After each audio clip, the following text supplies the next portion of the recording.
biri bivuga neza ngo nzaha umugisha imirimo y'amaboko yawe urye kuntuyano zawe nawe ntabwo rero uzicara cyangwa ngo usohoke mu nzu ugende urahurudutse nta muntu uri bukuyobore reka da dufite imana kandi ivuga bikaba yategeka bigakomera kandi urabizi aho wicaye hari gutogota umutima wawe uri kubira niyo uhagaze wumva udandabirana wenda guhirima ibyaha byarakurimbuye ariko bagira mu gihe cy'ibitangaza wenda uri mu rusengero igihe cyo guhanura kiratangiye buri muhanuzi wese umureba mu maso ugakoma amashyi ugatangira no gusirimba bakugera bakubwira yaba nahagaze imbere yawe akavuga ati ibintu warabivuze mana kandi umuntu ukahagaze imbere yawe ngakumva nawe guhanura ufite ibihumbi 50 kuri banki nkubwire ntukoreye satani ntukoreye n'Imana uri mu gihirahiro gutya ese uzahemberwa ikira ugiye kuzarimbuka byiteka ufiringa umuriro kandi urimbukira ibintu utafirinze va mu byaha njyewe niwo mwanzuro nakwihera Yesu ni inshuti yanjye twahanye kado namuhereje ibyaha na wampagakiza nubwo namuhenze yarirengagije yangiriye neza sinzamureka. Yes, nibyo agacu kenshi gakomeye kuditama no kuri MUTESI Derifins muri Imana akomeza kubana namwe. Ngewe nitwa David ndabasuje hano mwamarire mwe mu Rwanda cyangwa hanze y'u Rwanda. Mwumve ko mbasuje kandi nababwira ko mbakunda bivuye ku mutima. Ntabakunda bivuye ku mutima twagarukana MUTESI wacu Derifins. Mumeze mute MUTESI? Meze neza ndashima Imana. Murakomeye. Yego. Mwaka mushya muhire. Twese hamwe David. Derukana umwaka washize? 2023. Sikera wana. Cyane kera n'umwaka wose. Nimba twabyita umwaka wose cyane kera uriya mwaka kugendekeye gute mute wangendekeye neza wangendekeye neza niki kintu wagusigiye ahubwo uriya mwaka nawuboneye mu buzima nawuboneye kubaho uriya mwaka niwo nakirijwemo urupfu rw'iteka numva atarangendekeye neza abandi uriya mwaka barawuvumye asa wabonye umuntu arwara ngo kuri Noheli akageza kuri Bonana arwaye akinja mu wundi mwaka nyine niyo mpamvu njyewe ari njyewe nawe ukaba wowe n'undi akaba undi niryo tandukanyiriza ubundi njyewe nawuboneyemo ibyiza abandi bawuboneyemo ibibi ariko njyewe nawuboneyemo ibyiza ubwo rero ndavuga ku ruhande rwanjye ndashima Imana uriya mwaka wangendekeye neza ko nawuboneyemo kubaho kwa kabiri Imana yanyijije urupfu rw'iteka muri uriya mwaka imbabarira n'ibyaha abenshi bo baravuga ngo Imana yankijije ibyaha byo bibaho ntabwo bizashira ariko Imana yankijije urupfu rw'iteka imbabarira n'ibyaha ndayishima kandi byose byabaye muri uriya mwaka no kubaho bisanzwe mu buzima busanzwe ntabwo nigeze nkubaho nabi mu mpera zawo. Yes, 2024 iratangiye ku munsi wa mbere tariki ya mbere niki kintu cyagutunguye kwa uriya munsi ku itariki ya mbere icyantunguye nuko uriya munsi itariki ya mbere iba okay navuga ngo byabaye imbere yawo mu mpera z'uriya mwaka ikintu cyantunguye nuko niyunze n'umuryango wanjye nariyunze cyane byo turaza kubigarukaho reka dutangire ikiganiro cyacu gutya twasuhuzanyaga urumva abantu baba kandi ikindi cyantunguye nta guciye mu ijambo nuko nabayeho warangiye n'ubundi ndiho kandi nkiri mu mwami Yesu mbese watangiye umwaka wa 2024 ngikomeje urugendo rugana mu ijoro paka yo tu yego umuntu navuze ati turi mu rugendo kandi rurakomeje kandi rurakomeye bisaba kwihangana no kwihambira no kuziri ku mutima. Yes, reka dutangire ikiganiro cyacu gutya turagize Imana dusengera unasengera abantu badukurikiye kuri MUTESI Derifins unabifuza n'umwaka mushya muhire. Yego Uwiteka Mana nziza Imana ibera hose icyarimwe Imana yadukunze urukundo rutarondoreka ikaduha umwana wayo w'ikinege Yesu Kristo akadupfira ku musaraba akadutangira ikiguzi cy'ibyaha byacu tukitwa abana b'Imana ndagushimye. Amen. Warakoze Mana izina ryawe rihabwa icyubahiro kuko izina ryanjye ryanditswe mu gitabo cy'ubugingo kubera imbabazi zawe ndagushimye Jehova. Akanya nk'aka rero ngushimiye kuko uyu mwaka ndiho, izina ryawe rihabwa icyubahiro, ndagushimye. Mwami nsabiye umugisha inshuti zanjye, abavandimwe banjye, abankurikirana bose mu mpande enye z'isi zitandukanye. Nsabiye umugisha buri muntu wese unezezwa n'ijambo ryawe, ukunda Imana akava mu byaha akihanira kureka. Abo bose ubaha umugisha Mwami, kandi mbifurije umwaka mwiza Mwami, bivuye mu biganza byawe uzabanezeze. Tugiye gukora ikiganiro Mwami ahangaha tuvuga ibyiza wakoze, tuvuga ijambo ryawe, twamamaza izina ryawe Yesu. Reka utuyobore Mwami, ntaba ari twe ahubwo aba ari wowe. Ibiva mu kanwa kacu byose be biguhesha icyubahiro Jehova, kandi ibyinjira mu matwi y'abakurikirana ijambo ryawe, akurikirana cano yanjye Mwami, reka bose ribabere imizi mu mitima yabo, kandi amatwi yabo yafungurire kukumvira Mwami no kwihanira kureka, kuko nicyo nkiri imbere, kuko ijambo ryawe rimbwira kuko uzajyana abakijijwe neza. Izina ryawe nirihabwe icyubahiro, bisabye none n'iteka ryose mu izina ryawe Kristo, amen. Amen. Mutetera twatangira arakanana nibagiye kukubwira gusa wambaye neza, reka dukomeze, nta komanteri nyinshi. Urakoze cyane Imana. Wambaye neza. Reka dukomeze ikiganiro cyacu. Yego. Aha, uyu munsi tugiye kubwira abantu ibintu niburi ibintu bitanu by'ingenzi bagenderaho muri uyu mwaka. Uyu mwaka. Mute uri tayari? Ndi tayari. Kugira ngo bidufashemo. Yego. Ibintu bitanu abantu bagenda muri uyu mwaka. Kavuga ati ibi bintu nubigenderaho uyu mwaka nta kabuza uzakugendera neza. Yego. Ikintu cya mbere ngewe navuga njya nivugira, kandi icyo kintu ntabwo kiyagihinduka muri ngewe. N'umwaka ubwo twatanye n'ikintu cya mbere, ubwo twahise dukomerezaho pe. Yego. Kubaha Uwiteka nibwo bwenge. Yes. No kuva mu byaha niko kujijuka. Icyo ni icya mbere. Nicyo cya mbere, ubundi nicyo kintu njya ngenderaho kitajya gihinduka. Icyo kintu iyo kigize icya mbere mu buzima bwawe, nta kuntu umwaka utakugendekera neza. Bisobanuye ngo umuntu muri uyu mwaka uzagena, iki ni icya mbere dutangiriyeho, uzubaha Uwiteka akava no mu byaha. Yego. Akagira n'ubwenge nyine bwo mu ijuru. Niyo mpamvu navuze ngo kubaha Uwiteka nibwo bwenge, no kuva mu byaha niko kujijuka. Yego. Akagira n'ubwenge bw'iki buturuka mu ijuru, akihana. Buriya kubaha Uwiteka abantu badukurikiye babyumve neza, harimo kwihana. Komeza Mutesi. Harimo kwihana. Yego. Ukihanira kureka. Yego. Kuko aka kanya uhura n'umuntu nta muntu utazi Imana. N'umwana wese ukuze utangiye kumenya kuvuga ujya mu rusengero, avuga ijambo Imana. Ukumva umuntu aravuze ngo njyewe Imana ndayubaha. Imana si ubundi nayisuzugura duhuriye. Ubundi se nyisuzuguye byayitwariye. Reka da, kubaha Uwiteka no kubanza ukamenya Imana. Ubundi Imana ni iki? Imana ishobora byose. Akihana cyanira kureka. Ubundi akera imbuto agasenga. No kuvuga ngo kwihana iyo wihaniye kureka. Reka wenda tubisobanureho gatoya. Hari ibintu nk'ubu urugero uba warakoraga. Yego.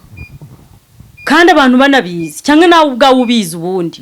Ubundi mbere yuko abantu bakumenya ibyo wakoraga, wowe ubwawe ububizi.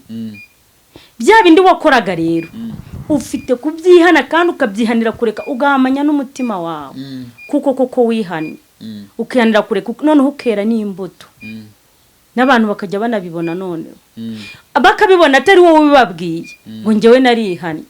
Oya, bireka byivugira. Bo bakaza bikivugira. Bakajya bakora akavata, ariko koko uzi ko Mutesi yahindutse. Yego. Koko uzi ko David yihanye koko akihanira kureka. Ari wowe uvuze imbuto zawe arizo ziri kwerekana uwuriwe. Yego. Yes, tujye ku kintu cya kabiri. Icya kabiri. Yego. Nikiye Mute? Ikintu cya kabiri ni ukubabarira. Ijambo kubabarira rero harimo kubabarirwa no kubabarira. Ikira navuze bwa mbere ngo kubaha Uwiteka nibwo bwenge no kuva mu byaha niko kujijuka. Imana irakubabarira. Urwo ni mu ruhande rwa Gikristo. Turimo mu nzira ijya mu ijuru. Imana ikubabariye inakugirira neza, ikakwereka nyine imbabazi kuko yakubabariye. Urugero nkanjye, hari abantu benshi bo mu muryango wanjye, sindavuga amazina, ntari narigeze mbabarira. wenda numvaga ko mfite ibyo mbashinza byinshi umutima wanjye no kuvuga ngo wari wuzuye urwango umutima wanjye wari wuzuye ibikomere ariko ubu byarashize kandi biranejeje icyambere kinejeje nta muntu ngifite umujinya nanjye abo nshoboye nabasabye imbabazi barambabariye kuko byonyine no kuba nari mfite uwo mutima mubi wari umutwaro undemereye. Yes, nukuvuga ngo umuntu muri uyu mwaka uzababarira azaba urimo neza azabaho neza ubuzima bwe bwose. Iyo umaze kubabarira David umutima wawe uraruhuka uba wuzuye amahoro. Mwumfite inshuti zanyu nyinshi tutavugaga rumwe n'umuntu yangirira nabi nkumva mise mwanga ngana mureba nkumva ndababaye ariko ubu njyewe ndi umuntu tuje umutima wanjye ufite amahoro asesuye. Yes, reka nkubaze kano kabazo ubundi mute. Yego kambaza. Ari ukubabarirwa no kubabarira ni ikihe cyakagombye kuza imbere? Njyewe kubabarirwa no kubabarira. Kubabarira no kubabarirwa.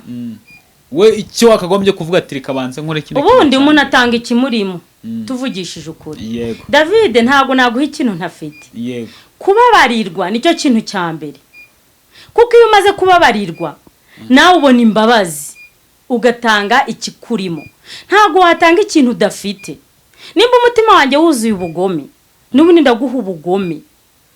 Ariko umutima wanjye kuko wuzuye imbabazi namaze kubabarirwa ziri mu mutima nizo mfite nanjye nizo mpereza abantu. Kubabarirwa rero nicyo kintu cya mbere kugira ngo ubone imbabazi nawe uzajya utanga. Burasa ntago wabanza ukababarira nawe uvuga ngo waze kukubabarira. Ntago byashoboka.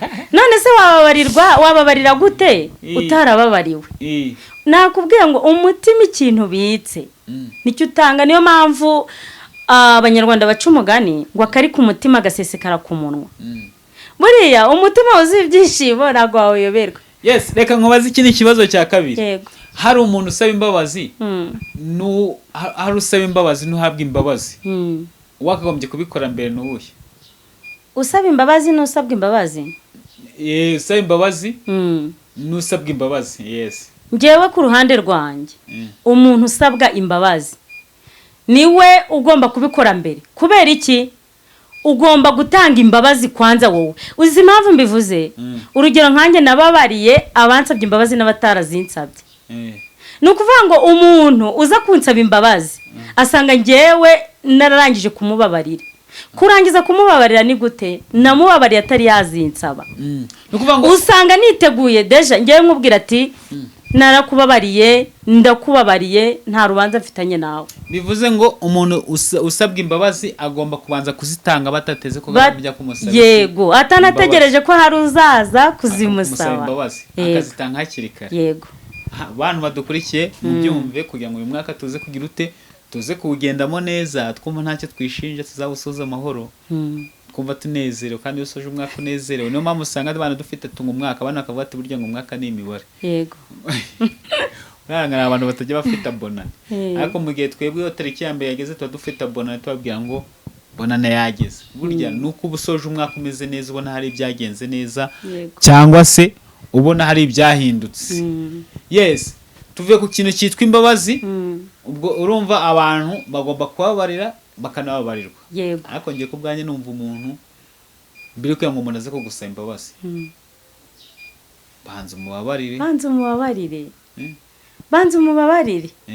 Kugira ngo umuntu azaze kugusaba ibyishimo. Banza wowe wishime kugira ngo nuzambonaho ibyishimo azaze abinsabe. Yes. Kuko ababimbonaho kandi kuko nanjye mba mbifite. Buriya utanga ikintu ufite. Yego. Tugiye ku kintu cya gatatu. Yego. Ikintu cya gatatu rero no kwicisha bugufi.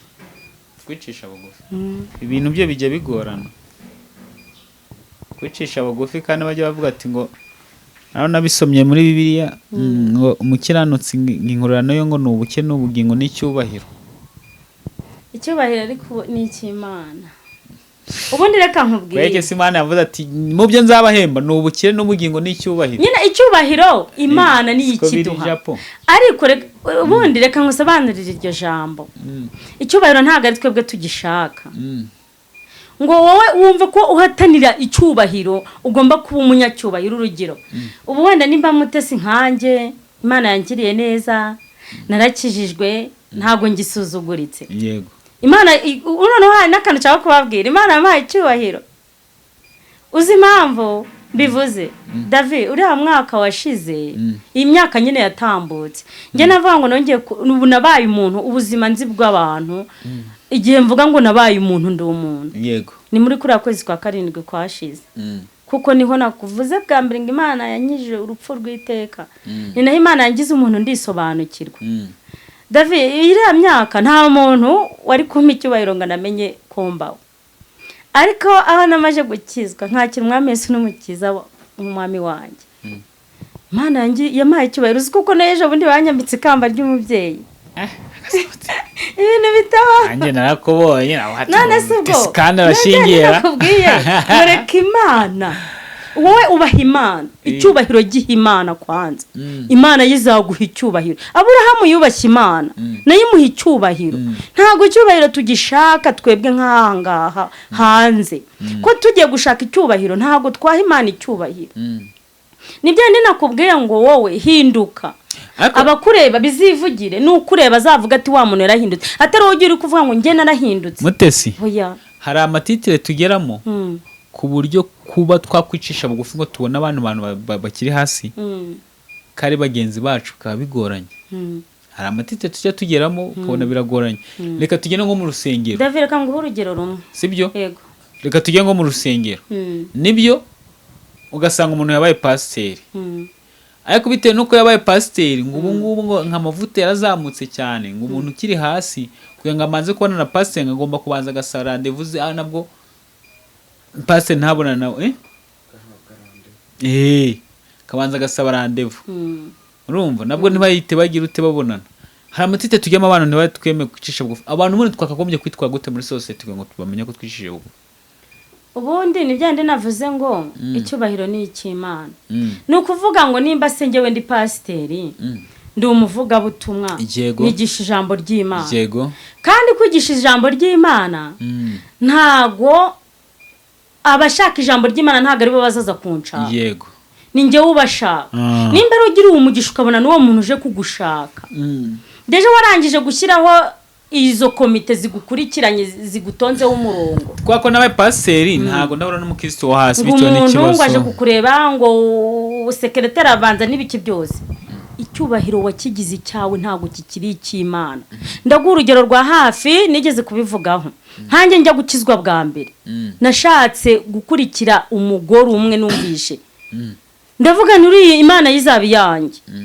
umugore naramuhamagaye sekretari aravuga bamwungirije n'ibiki byose byarangiye namubonye ariko nahamagaye umukozi w'Imana umwe hari umukozi w'Imana hari 7,000 bitarapfukamira bayari hari abakozi b'Imana bakizi kuko icyubahiro ari icy'Imana ahubwo bubaye Imana ikabaha icyubahiro naramuhamagaye kandi n'umugabo ukomeye sinjya ninya no kumuvuga yitwa Niseti ne umugabo yahise anyita baramvugisha urumva ukuntu yahise arokora ubugingo bwanjye nkakizwa nuko ngo umupasiteri Imana imbabare ntago ahangana icaye ku ntebe y'imanza ntagire n'umuntu nkomeretsa ariko umuntu wumva kuko umukristo wo hasi atazamubona atanavugana nawe kuko aciriritse icyubahiro n'icyo ntago ari icy'Imana uriya tujye tumenya gutandukanya abakozi b'Imana n'abatari abakozi b'Imana dutandukanye abakristo n'abatari abakristo ari abantu basigaje kwitwa izina ry'abakristo cyangwa bagifite iryo zina ryo kwitwa abakozi b'Imana ariko itara ryabo ryarazimye kera hari nasomye ijambo ry'Imana ryambwiye ngo nzaza mu gicumbi cyawe nterure igicumbi cya nterure itara ryanjye yego nditware uzasigara hazima ariko abanzi bazakomeza bavuga ati Mutesi ni umukozi w'Imana kandi ubwiza bw'Imana bwararangije kumvaho ugendera kuri rya zina aho ni handi bazashaka niba nambone kuko gukorera Imana nitwe tubwira abantu ubutumwa bwiza bw'umwami Yesu tunanabashaka ntago ari bagomba kuza kudushaka none ugira umugisha bakaza kugushaka kora umurimo w'Imana kuko uri umukozi w'Imana ntago ari wowe wikorera ubu hari ibintu byinshi twaretse ntago tukira abacu ngo twigenge ni gute se ngewe nimba umwana w'Imana yaramanutse mu ijuru yego yarashobora gutuma abamarayika Imana ari ishobora gutuma abamarayika cyangwa komeza gatuma abahanuzi abakozi Imana mwisati mukomeze mubwire abantu banyu nimba we yari imanukiye akaza kambara umubiri nk'uwacu ntakora icyaha akabambwa gapfa gahambwa kagikuzimu kubera twe wowe urinde ushyiraho ba sekreteri wowe urinde se uvuga ngo wowe uzavugana n'abaciriritse muzajya mungezaho abantu bakomeye kwiza bw'Imana buba bwarakuvuyeho cyubahiro ni icy'Imana ubaha Imana nayo izakubahisha kandi abazakubaha ntabwo uzajya kubashaka nta nubwo uzajya kubinginga ngo muze mu nyubahe nta nubwo uzajya kubabwira ngo muzantumire nze mvuge oya nibo bazagushaka bo ubwabo kubera kuko wubashye Imana nayo iguha icyubahiro iranakubahisha abantu barakubona uriho ubwiza bw'Imana yego yes bivuze ngo uyu mwaka umuntu uzicisha bugufi uzagira igereka ryo kwicisha bugufi n'izabumure nyaboneka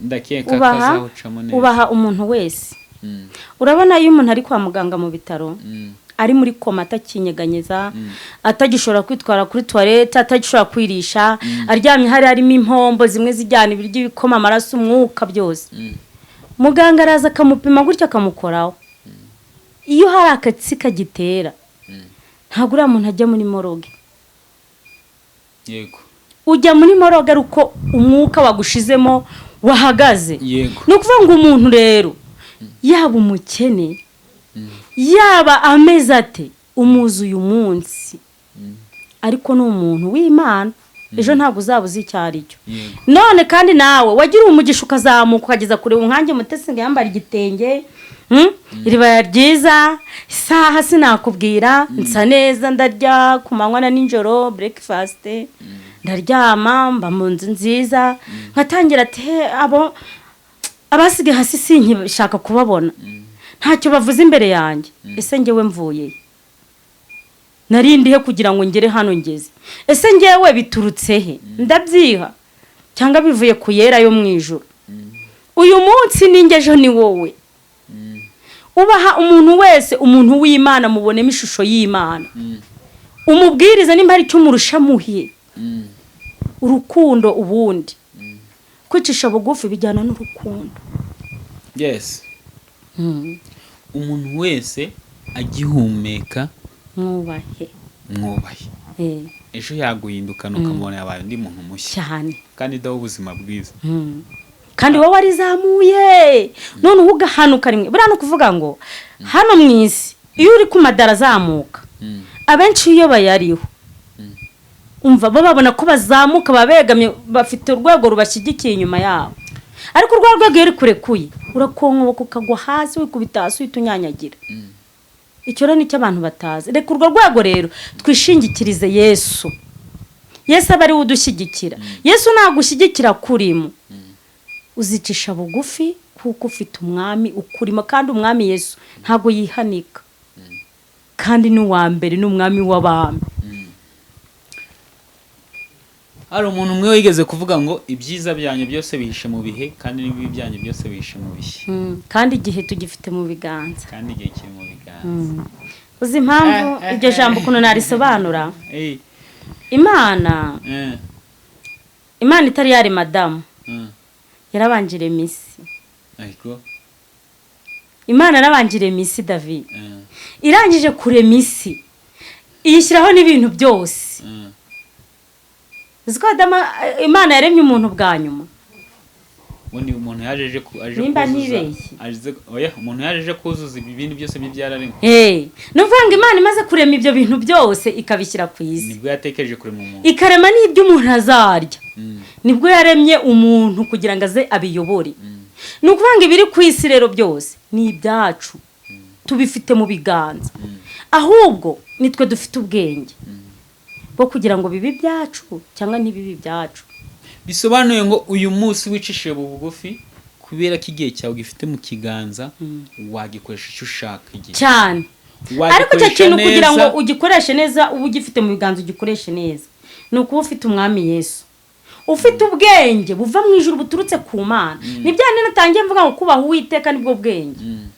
kirajya kigenda kigaruka icyo kintu aka kanya ufite mu biganza byawe kubaho neza cyangwa kubaho nabi nkanjye urugero ubuzima bwanjye mbere y'ukwezi kwa 7 kuri mwaka bwari buriho nabi kandi pe nubwo wenda mvuga ngo abantu babigizemo ntare kugira ngo bupfe nkiri umwana cyangwa iki ariko nanjye ho nagiye menyera ubwenge nagiye mbwiyicira ngewe ubwanjye nubwo nk'ibintu nakoraga koko nanjye ninjye wiyicaga urugero ibiyobyabwenge ninjye wabyinyweshaga amayoga cyangwa se usamanye n'ibindi byose ibyo ninjye wabyijyanagamo kuko nta mana numvaga nshaka kuko ibaho nuvuga ngo sinigiraga ntekereza neza ntabwo wanyweye inzoga unywa amatabi unywe za mugo utekereze neza cyo kintu kirazira biriya bintu nkwe nibyo bikuremera ahubwo ibintu bishyashya bikakuremera n'ibitariho ariko aho namaze gukizwa nkakira umwami Yesu umwami n'umukiza wanjye akanyobora akampindura mbese nkazuka niko nabyita nkabaho ubu nazutse ndi umuntu mushyashya nabayeho ndi umuntu mushyashya nkoresha ubwenge bwanjye neza nzi gutandukanya ikibi n'iki kandi ntago mbayeho nabi igihe ni wowe ugikoresha mu biganza byawe ukavuga ati ndabaho nabi cyangwa ndabaho neza igitondo ndabyuka nkore kintu ndabyuka nsenge ninageza gusenga nje muri business zanjye niragize imana umunsi muragize imana ubundi ndaza mu rugo ngane n'abana banje ninsaza kugana n'abana banje ndabakarabya ninageza kubakarabya mbabye amaryamishe ibintu byose bibiri bivuga neza ngo nzaha umugisha imirimo y'amaboko yawe urye kuntuyano zawe nawe ntabwo rero uzicara cyangwa ngo usohoke mu nzu ugende urahurudutse nta muntu uri bukuyobore reka da dufite imana kandi ivuga bikaba yategeka bigakomera dufite imana ubwira mu gitondo ukayiragiza umunsi warangiza ukavuga ati rero mana dore bije yanjye y'uyu munsi ngiye gukora iki n'iki inyungu yawe iraha nta muntu utegura bije irimo inyungu y'imana ngo imuhombere imana rega nayo ireba ahantu ifitiye inyungu ibyo mu isi byose ni ibyacu ubu ni ukuvuga ngo turaba Yesu Yesu ni umwana w'Imana nese twebwe twaburiye ibyo mu isi ni ibyacu natwe turaba Yesu nawe ni umwana w'Imana turabaragwana n'ubugingo turabakire uretse satani urindagiza abantu akoresheje ubwenge bukeya bwawe buriya satani ntabwo yazanga gukoresha utabishatse habwo arabanza akakureba akareba ikintu ukeneye kwanza n'ubwenge bwa burya aba yabupimye kuko satani ntabwo areba mu mitima yacu nabibonye muri Bibiliya umutima wacu Imana yawugize ibanga niyo natwe tubimenye ibirimo kandi Imana rero naho ibimenya tutari twanabimenya imenya icyo turatekereza twese twanagitekereza rero bivuye mu kanwa kacu nibyo satani asamira hejuru yarangiza akakuyobora koko yasanga uri igicucu akagukoresha iby'ubucucu wabyumvishije neza hari ngirango ubuzima bwacu buri mu biganza byacu kubaho neza no kubaho nabi biri mu biganza byacu yes tugiye ku kintu cya kane kije turagisobanura bihagije niba tumenye ko ibyiza byacu byose bishwe mu gihe nibibi byacu bishwe mu gihe kandi iki gihe twaba tukifite mu biganza bivuze ngo uyu mwaka twawutegura neza niba uyu mwaka tuwufite mu biganza kuko Imana yawe duhaye ko tuwurimo tutegure Imana yawe duhaye twagize amahirwe tuwinjiramo abandi ntago bagize amahirwe yo kuwinjiramo tuwufite mu biganza yes tugiye ku kintu cya kane ikintu cya kane nge navuga no gushishoza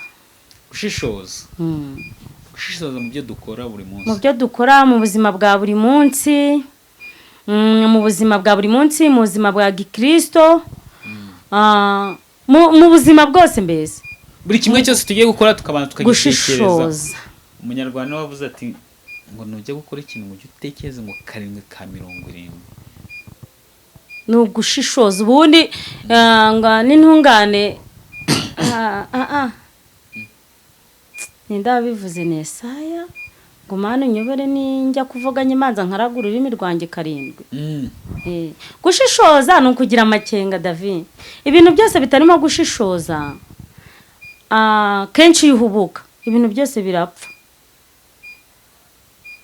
muri iyi minsi abantu bari gukora ibintu badashishoje bagashaka nko kwicira inzira cyangwa se bagashaka nko kwigenga ibintu byose ni baba hakwakana kahabaye iki ngiyeyo kwakana kwa kanaka habaye ikingiyeyo kwa kanaka noneho bigezemo abantu bari kujya gusenga kwa kanaka hari gukora ibitangaza iki yakijije umuntu tumureba shishoza ko umuntu yakire mu rusengero ko cyangwa se n'abatari ibya pastor bari kuzana biyi minsi ashobora gukirirayo ariko shishoza wowe bwawe umenye ngo ese yakiza ate ese rwa rusengero koko urimo imbaraga z'Imana cyangwa ntazirimo ese uriya muntu koko arakijijwe ese uriya muhanuzi koko uri guhanurira abantu ni umuhanuzi arakijijwe koko afite imbaraga z'Imana cyangwa iki ese ibintu avuga koko bigendanye na Bibiliya arega hari umuhanuzi uza agahita akubwira ubu ni ukuvuga ngo muri no minsi abantu bazi ikintu imitima y'abantu ikeneye muri minsi abantu donc urabona muri minsi abantu bari gukora ibintu binezeza abantu kuko bazi ibyo abantu bakeneye cyane nko muri abantu bakeneye amafaranga reka mbivuge muri minsi abantu bakeneye amafaranga ibyo kurya imodoka amazu viza kujya hanze sinzi ki hanze kino cyahabaye akazi ariko abantu bari hanze mutubwire hanze nta bantu baba bariyeyo bafite ibibazo ngo mutubwire ko wenda byibura ahantu hose wagiye ibibazo wabisanga abantu baje baryama basinzire nanjye nagiye hanze ujye umera aho mbaza nanjye numvaga nagiye hanze mbese asubuni nkawe sibyo duhishisho nk'umunsi wa mbere uvuga bakukweka buti bagutereye visa we umva numvise ko ari kujya mu ijuru ntapfuye umva ko ugiye kuyakorera kuyakorera noneho kujya no mu ndege kujya hanze ese we naravuze ntumva ibibazo by'isi hehe na ntandukanye nabyo noneho abahanuzi muri iyi minsi bakaza bakahita bafatana abo bantu no kuvanga araza umuhanuzi icya mbere cyo nk'ubu umuntu akinjiramo ahita abona ko nkodesha kuko ntabwo wajya kubaka inzu yawe ngo wubake inzu ingana gutya ufite n'izindi designer nyine unayuzubakamo cyangwa akaninjiramo ahita abona ko harimo amazu menshi byanga bikunde atabona kuko ndi umupangayi hanze ngira ariko nzayibona Imana niyo nkuru nzayibona noneho kwinjiramo hano umuhanuzi agahita avuga ati Imana yo mu ijuru irambwiye ngo iguhaye inzu kandi yabonaga nziza cyane kandi ko kibuke iyi nzu ndayikeneye nawe urayikeneye ati ikindi kikurikiyeho waba ufite n'indi ubukeneye wenda tuve ku bazifite dutangire ku batayifite ati ikindi Imana iguhaye amafaranga gutangira aka kanya ntuzongera kuyabura kandi menshi kandi ndayakeneye ubwo urukumva ukuntu ari kunzikanuza ubwenge kwanza arangije kubufata ubitekereza icyo ushaka gufata ati ikindi Imana irambwiye ngo iguhaye imodoka kandi urayikeneye ndayikeneye urayikeneye ati abana bawe bagiye kuziga ahantu heza bazajya no hanze Imana mbonye isinye visa ibyo bintu ndabikeneye wakwanga ko abana babaho neza ati none Imana imbwiye ibintu bikomeye igukubisa ubukwe kandi urabukeneye sinjya utagira umugabo aho ngaho umva ubwo urumva deje yarangije kumfata ati igiye kukwambika kuva kurwara kuva ku musatsi kugeza ku kirenge kandi ukeneye kwambara igiye kugutaka amazahaba deje tuvuga ati ni igiki Imana itampaye ati Imana ni wowe uvuze urumva ubwo sinshishoje ngendeye ku marangamutima yanjye nawe yabanjije kunsoma kandi abahanuzi b'iki gihe bazi ubwenge akubwira ijambo rya mbere nk'ubwo avuze ku nzu ndavuga ni Imana ushimwe ni wowe ubivuze urakoze aravuga ati yes ndamufasha yakubita amafaranga ati we Imana ndagushimye yavuga imodoka nawe ugatitira ukumva umwuka nawe uraje ako kanya aba yakurangije aho ngaho aba yakubonye neza nawe ntabwo ufite gushishoza ahubwo wagendeye ibiri mu mutima wawe abantu dushishoza wewe bari kubihanurira koko uwirebye nubwo avuga ngo inzira z'Imana zirenga igihumbi nibyo ndanabyema inzira z'Imana zirenga igihumbi uyu munsi usenga Imana wabyuka mu gitondo wakize wabonye amafaranga nimbe byubahiro nyine sinzi ko nzanza z'Imana zirenga igihumbi ako so wirebye ubushishoje neza ibyo bintu ubona bikwiriye ndi kwa gushishoza rero navuze urahangaha urajarajara urivuruguta nawe ubwawe ntuzi yuva niyujya nturi umukristo nturi umukristo nta nubwo uriwe sibyo ntushyushye ntunakonje urahasamye uragenda uzerera ariko urumva ushaka ibyiza biturutse ku Mana. Ese Imana ifitemo ihe nyungu kubw'ibyo bintu byose? Ese niguha inzu uzacumbikira abantu? N'umuntu aguhamagara ngo aza gusura ukamubwira ati simpari kandi uhari, uzamucumbikira? N'umuntu aza gufunguza ukamuheza hanze, wamuha n'ibiryo cyangwa iki ukabimuhera hanze kugira ngo ataza kwicara mu ntebe yawe?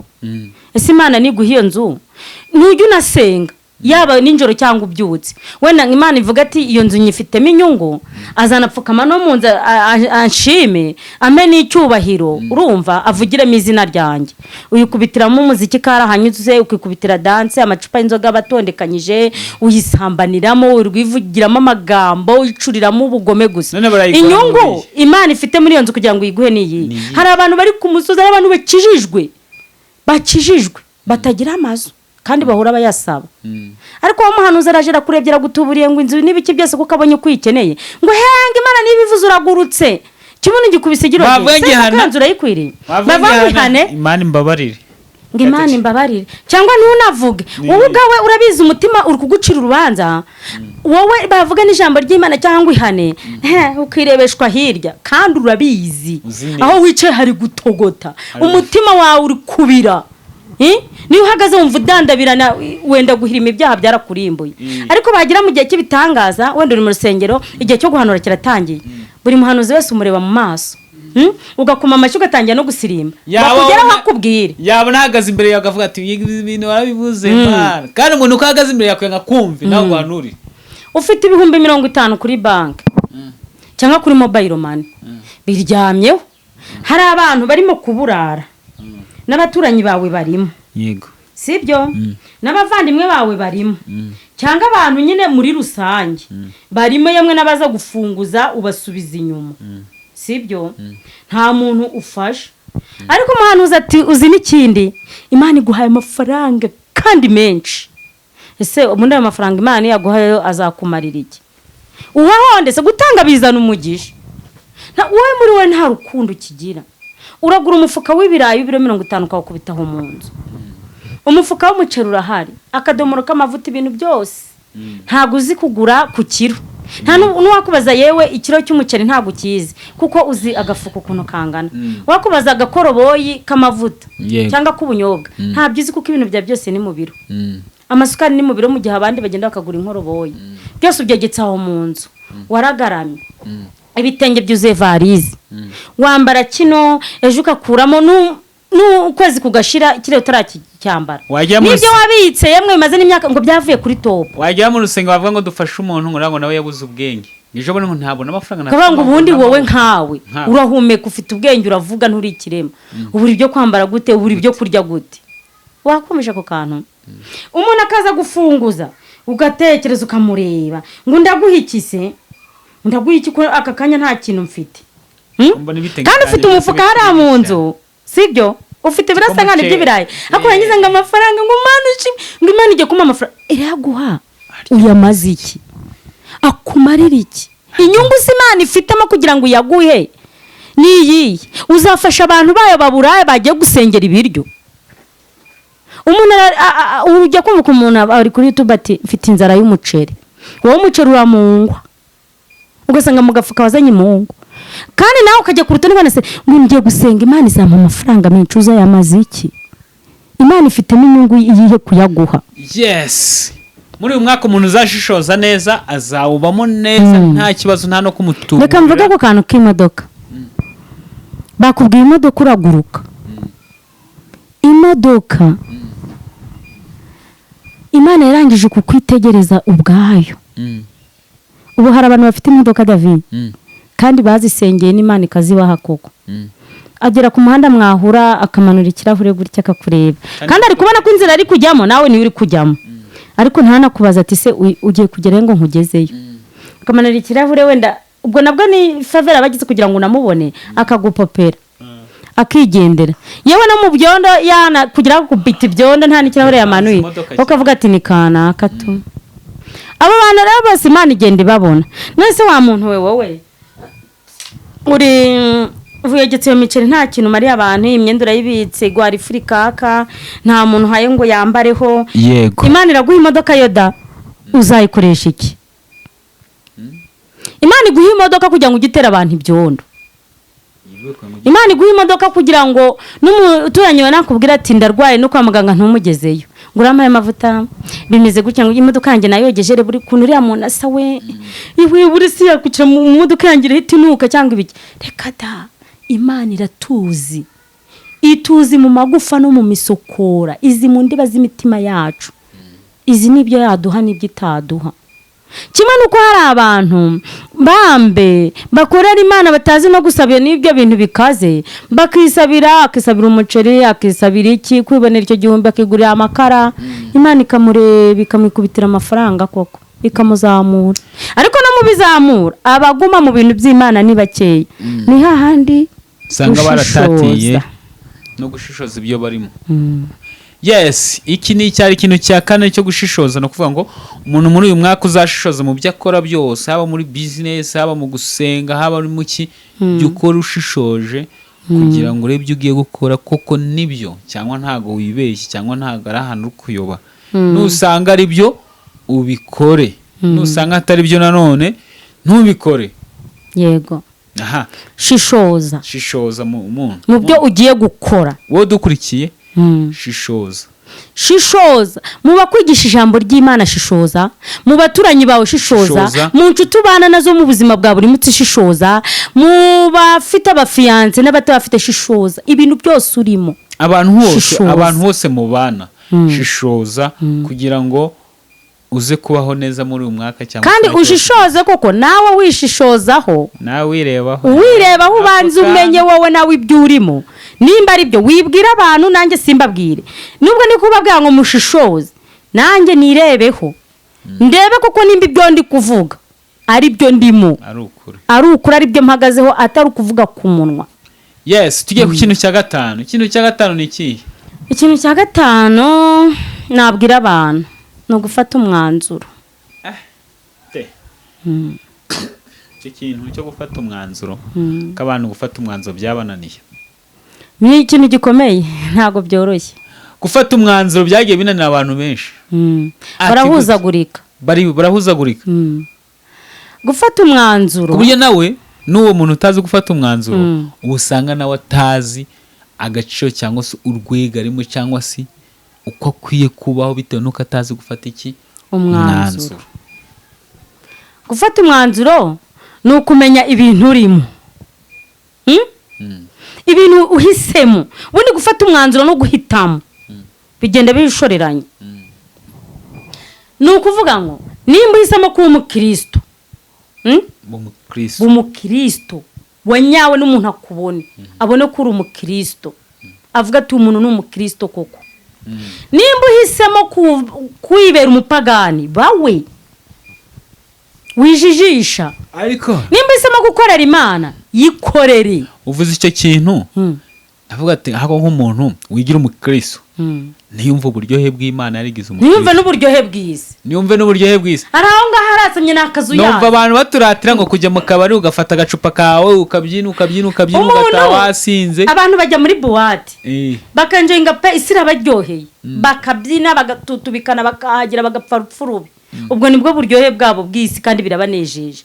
None rero wowe ushyiramo ndomboro ya soro, wakumva umuntu arinjiye wawe, ufite n'icupa ry'inzoga, ubwo ugafunga amadirishya n'inzugi hose, ugakubita umuziki ukawunyuka ukikaraga ugatutubikanira aho ngaho. Wakumva umuntu ku gipanga komanze cyangwa umuntu ku telefone, ugahita uzimya ugakubitamo Imana. Urajya wumva wese azajyana abakijijwe neza, azatabara abakijijwe neza, abihanye ibyaha Yesu azabajyana. Ukayiririmbira ku mutsi w'iryinyo. Umuntu yatera wasanga kubitema ikora indirimba ati bene data mwumve isi irarenga kandi uko irarenga niko ica amarenga, bamenya amarenga barimo guhunga. Ukumva ntago ushaka kumva kuko isi iri kurenga, nta nubwo ushaka kumva kuko irimo guca amarenga, nta nubwo ushaka kumva ibyo bintu byo guhungura. Avuga ati mponga ngehe isi iraryoshye, ni kuryoheye ntinagushaririye. Mbese ari umwe kuko reka nkubwire ikindi David, ibyishimo buriya ntago umuntu abihabwa n'abantu. Ibyishimo ni Yesu bitanga. Ibyishimo ni wowe ugomba kumva ko wishimye kugira ngo ushimishe abandi bantu. Nimba ngewe David nzakubona ngayisha icupa ry'inzoga munsi y'intebe nkajya gupfurika, naretse nayinywese ubundi urandasa cyangwa uraniga. ntari hano ngo nzije kuko ni hahandi nyine ntushyushye ntunakonje, ntabwo uzi ibyo urimo, nta mwanzuro ufata. Fata umwanzuro uvuge ngo nimba ndanywa inzoga ndayinywa ntawe njijishije, sindajya kwihisha David ngo ndi kunywa inzoga. Hariya mu ijuru hari ijisho ry'Imana David rirakubona, no mu mutima wawe ugucira urubanza, ugahora wowe byigana nawe uburanya kabati. Umugabo umwe yaravuze hari ibintu bitarya ruswa. Urenga icyambere ni Imana, cya kabiri ni umutima wawe. Kuko umutima wawe ntiwawubeshye, watangire si ubeshye. Reka mbwira abantu badukurikiye babyumve neza. Iyo uvuye gukora icyaha icyo ari cyo cyose, uvayo wumva umutima ukubwira ngo nubwo uvuyeyo ntabwo bari mukuri. Reka nkubwire icyaha cya mbere gitera isoni aricyo tuvugaho. Uzi nk'icyaha cyo gusambana. Yego.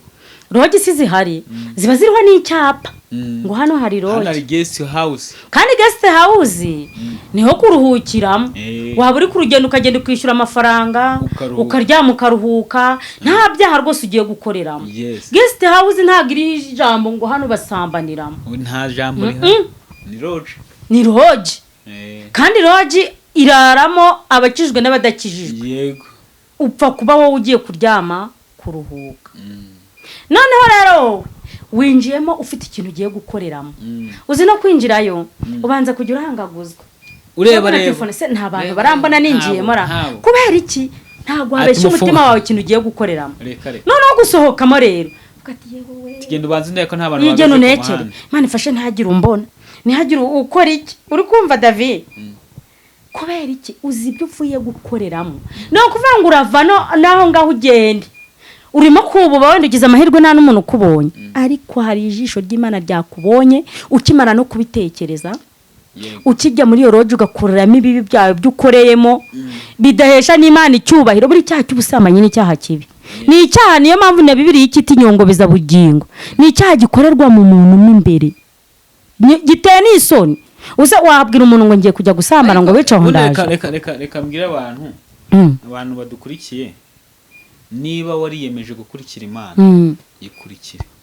Byaba bibabaje ubuze isuka bura nijoro.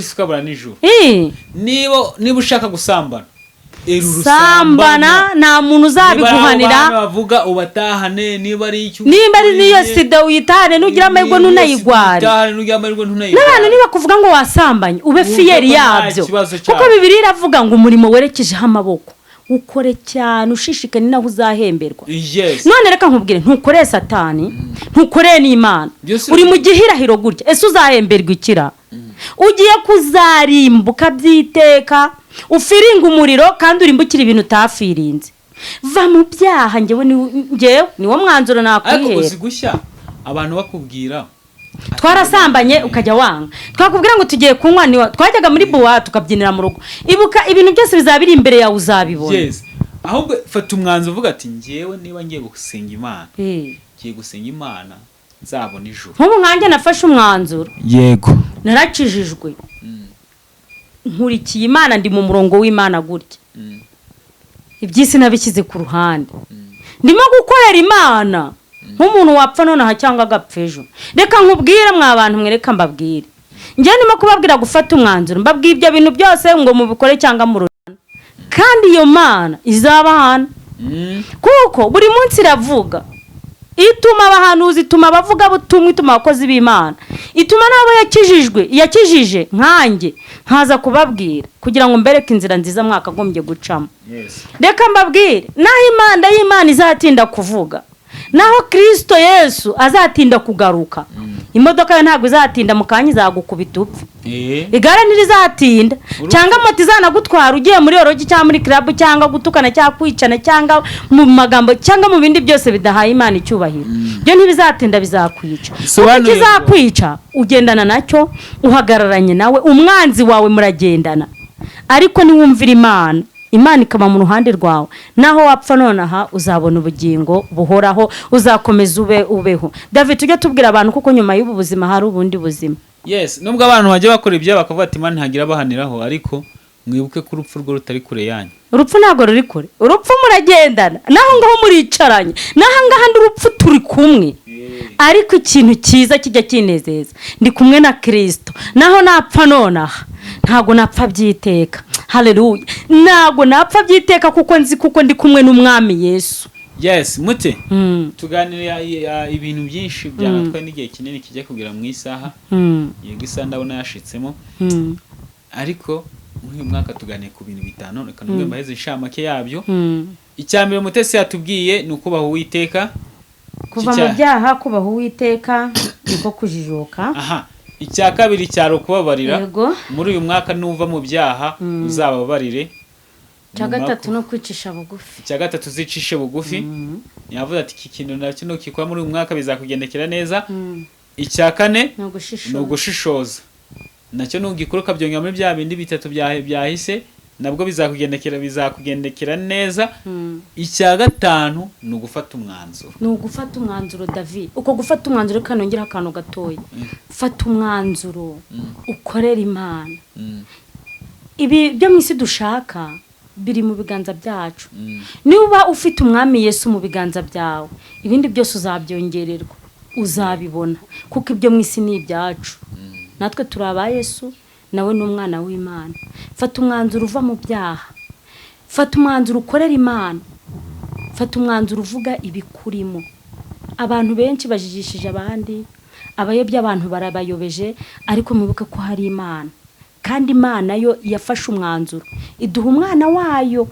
Reka nsome ijambo ry'Imana ho gatoya. Yego. Turi muri Yohana wa mbere ibice 12. Haravuga ngo icyakora bamwemeye bose bakizera izina rye, yabahaye ubushobozi bwo kuba abana b'Imana. Haleluya. Abamwemeye bose bakizera izina rye, yabahaye ubushobozi bwo kwitwa abana b'Imana. Urumva ukuntu umwami Yesu we yafashe umwanzuro? We yafashe umwanzuro, ntiyareba hirya nene aravuga ati ngiye gucungura umuntu. Ntiyazuyaza, yafashe umwanzuro aravuga ati ngiye gucungura umuntu, kandi uzanyemera wese nzamuha ubushobozi bwo kwitwa umwana w'Imana. Ubu twitwa abana b'Imana kubera amaraso ya Yesu Kristo. Twitwa abana b'Imana. Umva, hari korasi ngiye nkunda iravuga ngo Yesu ni inshuti yanjye, twahanye kado, namuhereje ibyaha nawe ampagakiza, nubwo namuhenze yarirengagije, yangiriye neza sinzamureka. Ariko uzi icyo kintu Yesu yafashe umwanzuro. Fata umwanzuro nawe uvuga ati nkoreye Imana, ndimo gukorera Imana. Sindi kureba hirya no hino, sindi kujarajara, ntago ndi kurangaguzwa. Umurongo ndimo n'uyu ni wo gukorera Imana. Nimba kandi utabishoboye gukorera Imana wa muntu, reka nkugire inama, bivemo.